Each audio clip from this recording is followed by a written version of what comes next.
Good morning, everyone. If we haven't met before, my name is Ben Wilkes. I'm the program manager at TomTom Foundation.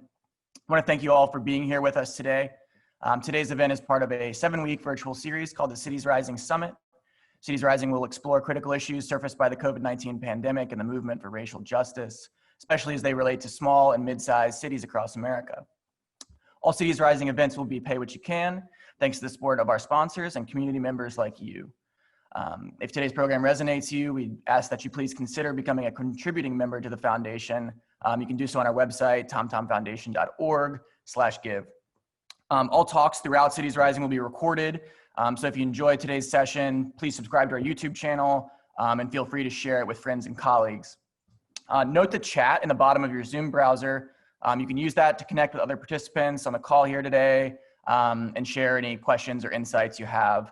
The title of today's talk is What's Next for Downtown? We're going to hear from Aaron Bolzle, who's the founder of Tulsa Remote, which is a unique recruitment initiative out of Tulsa, Oklahoma, aimed at bringing new talent to their community and doing so responsibly. And we'll also hear from Sean Townsend, who's the director of nightlife and culture for the mayor's office in the city of Washington, D.C. This event is part of a week of thematic programs around small business and entrepreneurship, and is brought to you today by the Lynchburg Economic Development Authority, who we thank for their incredible support. With that, I'm going to turn things over to Aaron. We'll have about 20 minutes for this portion, and he let us know that you should feel encouraged to jump in with any questions that you have throughout that 20-minute segment. So, Aaron, thanks for being here, and I'll turn it over to you. Hey, Ben, thanks so much. I'm really excited to be here. So, hi, everybody. My name is Aaron Bolzle. I'm a consultant based in Tulsa, Oklahoma. In 2018, I developed and launched Tulsa Remote with George Kaiser Family Foundation, which is a $5 billion foundation based in Tulsa that's focused on making our city the best place for a child to be born, grow, and succeed. After 2 amazing years building and running the program as the executive director, I left this summer to start consulting again. I'm extremely excited to be with you today and share a little bit about what it was like to create a program like this, as well as give my thoughts on how other cities can attract talent and add to the existing community. For those of you who are not fully familiar with Tulsa Remote, the program attracts talented remote workers to Tulsa by paying them $10,000 through the span of a year. In addition to the cash incentive, the program also provides annual memberships to co-working space, help with navigating housing options, and plenty of opportunities to connect with locals and other program members. When we first launched the program, we figured maybe 600 to 1,000 people would apply over the course of a year, and we would accept 20 to 25 participants in the first year. But on the first day, we ended up surpassing 1,000 applications, and in less than 10 weeks, we had over 10,000 applications from all 50 states and over 150 countries. We closed the application at 10 weeks because we wanted to start digging in and actually trying to select those individuals.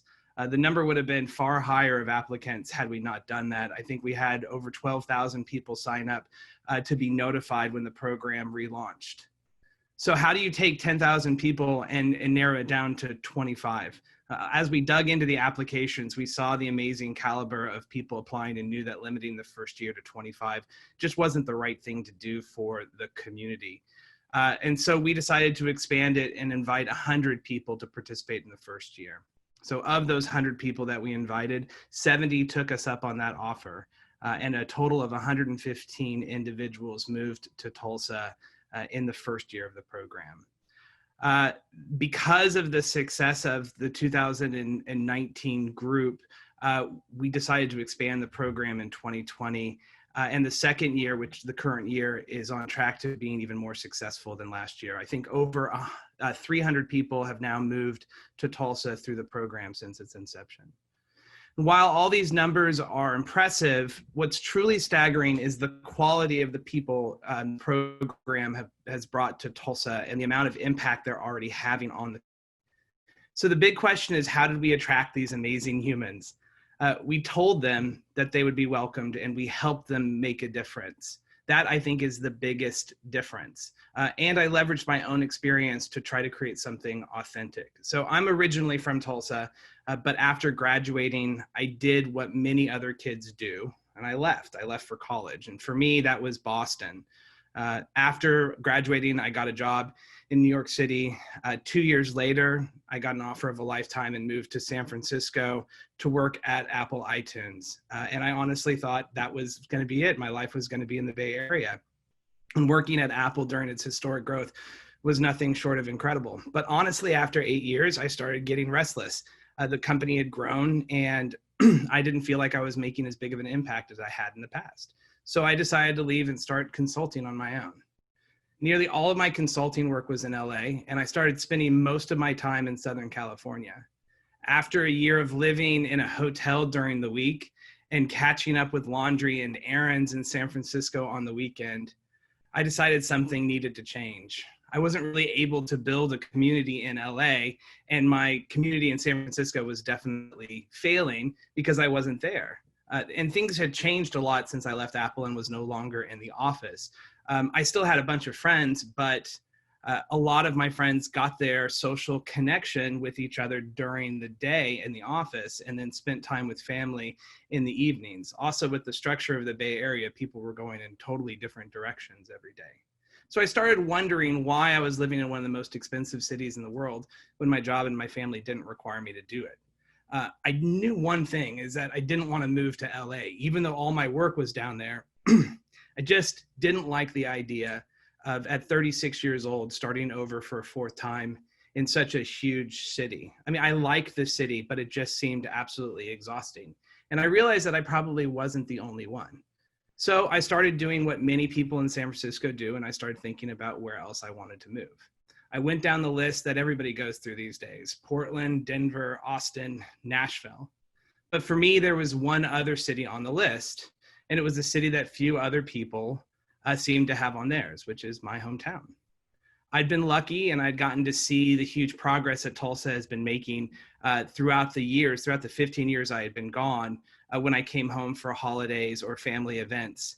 And everywhere I lived, I got to tell people how much I liked my hometown and how excited I was by the change that were happening, and they were always surprised. But more than the progress that I saw, it was the individuals who were making that progress that really inspired me. It was people my age, people who I had graduated with, and people who had decided to leave and come back, or people who had chosen to stay and were fighting to make the city a better place. And each time I left to go back home to California, I felt more and more like I was missing out on my opportunity to be part of that change. So in May of 2017, I took a big leap and moved back home to Tulsa. I was now a remote worker living in my hometown and working in California. My experience starting over in multiple cities, including Tulsa, as well as my motivation to move back, is the foundation of how I designed the program Tulsa Remote. There are so many people who are living in major cities asking themselves why they're still living there when they don't have to, but they feel limited in their options, so they stay. That list that I spoke about, the Portlands, the Denvers, the Austins, the Nashvilles, they're all great cities, but all of them are starting to feel the strain of growing really, really quickly. You also hear locals in those cities saying things like, "We're full," or "We don't need any more Californians." I definitely got that message, and I'm sure many others did as well. So people hear the $10,000 and think that's why people are moving. But very few people will move to a city they don't want to live in for $10K, especially after moving expenses and taxes. A relocation package only works when someone wants to relocate. The $10,000 and all other benefits of the program are meant to remove barriers preventing people from moving. Where do I live? Where do I work? And most importantly, how will I meet other people and get connected are the questions that people ask when considering a new community. Yes, $10,000 got their attention, but the reason so many people moved and ultimately stayed in Tulsa was the promise of community that we gave them and the community that they helped develop and create once they got here. It's also why people shared so much about their move to Tulsa on social media. Check out hashtag Tulsa Remote when you get a chance on Instagram, and you'll see many, many stories of individuals who are talking about their move from major cities to Tulsa. And I think that the biggest aspect of that is that individuals feel like they are a part of something bigger and excited to share that. If you post that you're moving from San Francisco to Tulsa on Instagram with no real context, people are going to ask why. They're going to say, like, was it for family reasons? Who died? If you tell them you're moving for $10,000 from San Francisco to Tulsa, they might potentially think that things are a little rough for you and you need a little cash influx. But if you tell them that you're moving because you're going to be part of something special, they're going to be excited for you, and they're going to follow along with the journey, which means that you have additional people who are learning about your community while these new individuals are moving in and getting integrated. So it's not new to try to incentivize people to move to your city. That's something that people have been doing for a long time. But what I think is unique about Tulsa Remote and the program that we created is that it is new to be selecting new members to be part of your community. So it's not just the city, it's about being part of the community. So I'm not saying that if you were to simply offer $10,000 for people to move into your city and nothing else, that you wouldn't get plenty of takers. You definitely would. But the big question is, would they be additive to your community more than just the additional tax dollars? There are many different types of people motivated by many different types of things. If you make the program transactional, you'll find people who are motivated by that. And the relationship will most likely be over once the transaction ends. But if you make the program about community, that just continues to grow over time. And if you make it about helping people make the positive change that they've always wanted, however they choose to define that, that becomes something truly impactful in their life. And that's exactly what we did. We actively looked for individuals who said they cared about making a positive change, however they defined that. And the vast majority of those individuals that we selected came to Tulsa and started using their time to make a difference in some way. From volunteering their time and their money, to starting nonprofits, to hiring locals, they cared about making Tulsa their home and doing what they could to make it better. And they invested in Tulsa in other ways too. 35 houses were purchased in the first year alone, and I'm sure that number continues to rise. So the big question that I get a lot of the time is, how do locals feel about this program? And the truth is that there were locals who were resistant to the program in the beginning, and some still are. But some who were resistant had no choice but to change their mind when they started seeing program members consistently supporting existing leaders' efforts. By bringing in people who wanted to add their voice to the chorus pushing for change and supporting existing leaders instead of just trying to push on their own, we were able to more quickly integrate individuals into the community instead of fighting against a developing subculture. The way you attract talent without risking the rest is to attract the right type of talent and invite them into your neighborhood, not just your city. You have to be authentic and vulnerable with who you are as a community, and let that lead to being open and honest about your strengths and weaknesses as a community. Allow those who you attract to feel empowered to support you in affecting the change that you want to see. And if you do that, I think you'll attract people who will ensure the city continues to grow and improve in the right way. And as it grows, ensuring that all people within the community are lifted up, because that's something that they care about. The big thing, though, for every program that I know of that is pushing to attract people into their community is that you have to make sure that you're willing to support the individuals after they move. You have to build actual relationships with them. They are not a commodity. They are human beings, and they are going to be your neighbor. And you just have to treat them as such every step of the way. So when we first launched the program, there were over 4 million remote workers in the US alone. And that number was quickly rising even at that time. This was late 2018. But obviously with COVID-19, that number has exploded. And while many jobs will move back to the office once it's safe, many won't. And the benefits of remote work have been known for a long time. There are plenty of companies that have been leveraging remote work for a very long time. But many big companies were afraid of adopting distributed teams as part of their structure. The question is why? And I think the reason is that there's a risk involved in making such a huge, big operational change. And I found that many execs quickly move from playing to win to playing not to lose when risk is on the line. But COVID has completely removed that risk, and the risk has shifted. It's now more risky to bring your teams back into the office too quickly. And as such, companies are finally adopting and building out official work from home or work from anywhere policies. That means millions of people are going to have the flexibility to live wherever they want in the future and keep the same job. Just as important, and sometimes even more important, it also means that people will be able to move jobs and stay where they are. Historically, talent went where the jobs were. In the future, jobs will go where the talent is.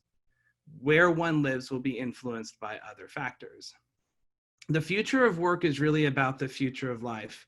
We've historically built our life around our work, from hours to location. The future of remote work means that people will be able to build their work around their life. As such, more and more people are going to be looking to have community outside just their family and office. That potentially means moving, but it also means looking for more from their existing city. There is an economic benefit to providing a sense of belonging. And those cities who start ensuring they are creating that kind of community today will be the real winners tomorrow. So I know that I spoke for quite a long time and I shared a bunch of different details and information. As Ben said at the beginning of this conversation, I'm more than happy to answer any specific questions that people have about the program or ideas that I have about how other communities can create similar programs. So I see one question right here from Liz. Why the focus on bringing new talent instead of using the 10,000 a family to uplift, train, and empower disenfranchised locals? So I think that the real answer to that question is you have to have an abundance mentality. It can't be a scarcity mentality. It's not an either or, it's an additive thing. I mean, I can't speak for George Kaiser Family Foundation, but I know that the amount of resources that they're using to support existing families within the Tulsa area dwarfs the investment that they are making within Tulsa Remote to bring in additional talent. So it's an additive affect. So the other aspect of is by bringing in talented people, you are actually investing in the families that exist there. So when I was growing up in Tulsa, I had to leave to go chase my career dreams. I worked in digital media. I worked for iTunes, and there's no way that I could work in any kind of digital media in Tulsa. And that's not, obviously that's a very unique industry, but I had the privilege to leave and go to school somewhere else, and a privilege to take the risk to take a job in New York City, and the privilege to fly all the way out to San Francisco and take a job with Apple. And there's so many people who are born in Tulsa who don't have that privilege. And so they are in Tulsa. By bringing in really talented people from all over the country into the community, you're actually creating an ecosystem that allows individuals who are in Tulsa who potentially don't have the privilege and the freedom to leave, to have connections to companies and to individuals and expertise that they never would have before. And so by developing that ecosystem, you're getting better representation in every aspect of that term within your community, so that a child born in Tulsa does not have to choose between settling for something less or having the means to leave and find it elsewhere. Going through did the award winners have to sign a 1-year lease, buy a house, et cetera? How do you track that they came and stayed in Tulsa? That's a great question. So pre-COVID, we had regular meetups on a monthly basis where we distributed the checks and talked a little bit about the program. We also brought in individuals from the community to talk about nonprofits or organizations or projects that they were working on and get people excited and connected. So it was an opportunity for individuals to feel connected to each other in the program, but also learn more about the city. And it also gave us a chance to make sure that people were around. Post-COVID, yes, we verify that they've got permanent housing in Tulsa, either by leases or by mortgages. So talk more about how you created belonging for newcomers to Tulsa. That's great. Great question. For Tulsa in particular, Tulsa is a very welcoming community. People are extremely friendly.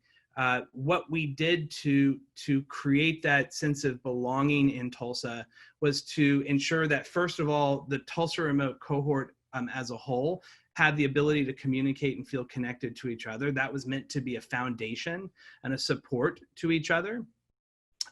We also then got to know the individuals on a personal basis and connect them with other people within the community that we felt would help them get more and more connected into the areas that they're really passionate about. So let's say that they're really, really excited about ballet. Tulsa is the kind of place that with little effort, if you care and you're passionate about it, you can find a place on the board at the ballet and help fundraise and get involved. So it was about building mentor and mentee relationships that really allowed the community to be sticky. But it really started with a sense of belonging within the cohort and a sense of purpose as to why they were coming in to better Tulsa, not just to take advantage of the low cost of living and the high quality of life that Tulsa has created.